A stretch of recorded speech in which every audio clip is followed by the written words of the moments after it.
जय हिंद। संविधान की आवाज में आप सभी का स्वागत है। आज मैं बात कर रहा हूं अमेंडमेंट प्रोसीजर के बारे में। आइए इसका डेफिनेशन जानते हैं। लिखित संविधान में कोई परिवर्तन या बदलाव करने को हम अमेंडमेंट कहते हैं। आर्टिकल 368 के अनुसार सिर्फ पार्लियामेंट के पास पावर होता है कॉन्स्टिट्यूशन में अमेंड करने का। अब आइए बात करते हैं procedure of amendment. First, proposal. Amendment का प्रोपोजल मेंबर ऑफ पार्लियामेंट के द्वारा पेश किया जाता है। Second, notice. जो भी मेंबर प्रोपोजल को पेश कर रहे हैं उनको लिखित नोटिस देना पड़ता है। Third, standing committee. प्रोपोजल को स्टैंडिंग कमेटी के सामने पेश करना होता है। Fourth, debate.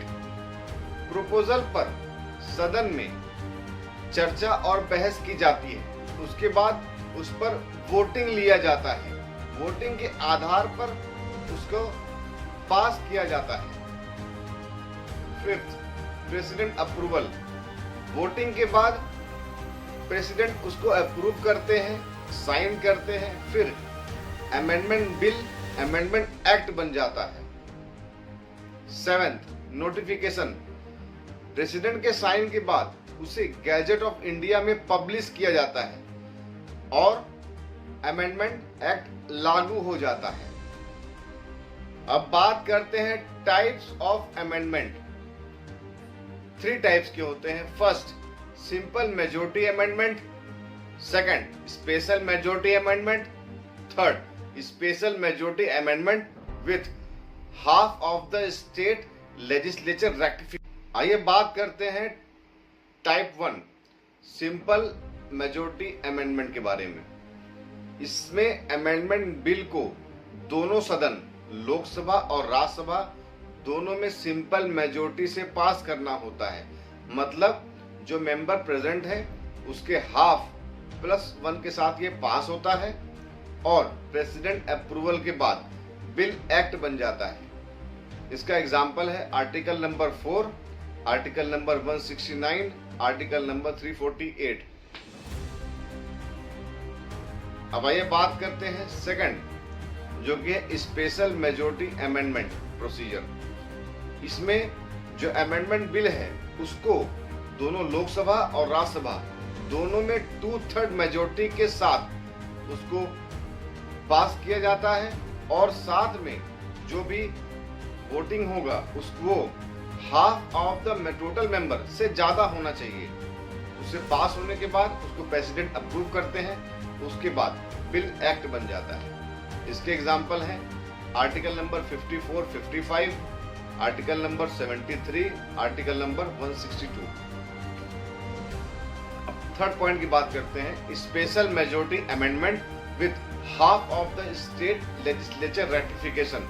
इसमें अमेंडमेंट बिल को दोनों लोकसभा और राज्यसभा में 2/3 मेजॉरिटी से पास करना होता है और साथ में हाफ ऑफ द स्टेट, मतलब आधा स्टेट से ज्यादा इसमें लेजिस्लेचर वहां का इसके सहमत में आएगा, तब वो जाकर वो बिल पास किया जाएगा। इसके बाद प्रेसिडेंट अप्रूव करेंगे, फिर वो बिल एक्ट बन जाता है। इसमें इसका एग्जाम्पल है आर्टिकल नंबर 123 और आर्टिकल नंबर 368। अब आइए रीजन जानते हैं कि क्यों अमेंडमेंट जरूरी है। First, social and economic changes, सामाजिक और आर्थिक बदलाव के लिए। सेकंड, करेक्टिंग डेफिशिएंसीज, कमियों को दूर करने के लिए। थर्ड, एड्रेसिंग न्यू चैलेंजेस, नए चुनौतियों का समाधान करने के लिए। फोर्थ, प्रोमोटिंग सोशल जस्टिस, सामाजिक न्याय के लिए। फिफ्थ, स्ट्रेंथिंग डेमोक्रेसी, लोकतंत्र को मजबूत करने के लिए।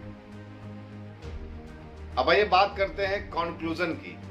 आप ये जान गए कि जैसे ही सोसाइटी डायनेमिक है, हमारा लॉ भी डायनेमिक है। इस वजह से समाज के बदलाव के साथ साथ हमारे नियम कानून भी बदलने चाहिए, जिससे हमारे लोकतंत्र मजबूत होता है और सामाजिक न्याय के लिए हमको समय के साथ संविधान में परिवर्तन चाहिए और हमारा संविधान फ्लेक्सिबल भी है और रिजिड भी है। फ्लेक्सिबल सिंपल मेजोरिटी के साथ पास हो जाता है और रिजिड वाले केस में स्पेशल मेजोरिटी के साथ साथ half of the state legislature का परमिशन भी लगता है। इसलिए सामाजिक बदलाव और विकास के लिए संविधान संशोधन जरूरी है। मिलते हैं आपसे नेक्स्ट वीडियो में। जय हिंद, जय संविधान।